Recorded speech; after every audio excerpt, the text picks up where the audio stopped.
illness going around, stomach bug sickness, and we know that that can spread not only throughout a team, you're all sharing rooms, you're at a grand tour together, but it can transcend that and go through the entire peloton. And we saw so many people with huge targets of coming in spectacular form to the Tour de France Femme Zwift, being immediately taken out with illness. Of course, most prominently being Marlon Reusser, to fall victim of that illness. And she was quite open, as she normally is in interviews, which I love because she's so candid.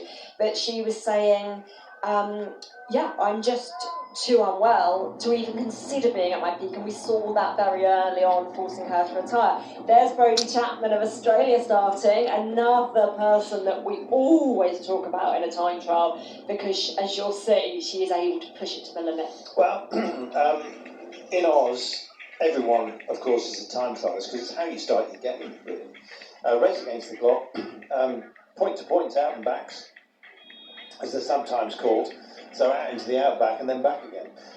So yeah, defending national champion is Brodie Chapman, and you don't wear the green and gold for nothing.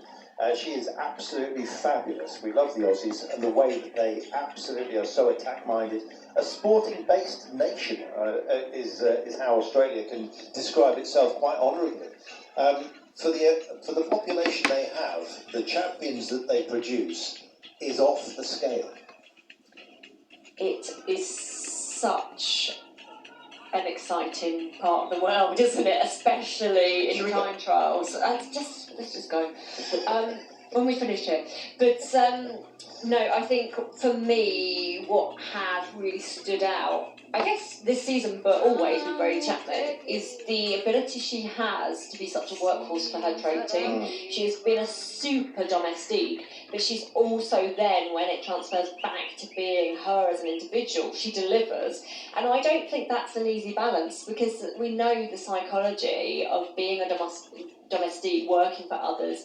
You do completely transfer your mindset and how you perform that role. So to then put full focus back into yourself to delivering on the day, yeah, that takes a lot of skill. And Brodie Chapman brings so much experience to that, and she'll be great out there today. Yeah, I mean, she's quite remarkable, to be honest. The sort of list of success that she's had. Considering the knockbacks that everyone gets, just to maintain it. Third in the time trial at the Giro, second in the time trial of the Turningen Ladies Tour as well. I mean, she's brilliant. So let's see how she goes. Kiesenhofer is on course, the Austrian, to do something great, but she's never afraid to hide her discomfort. Let's put it that way. She was absolutely internally screaming there.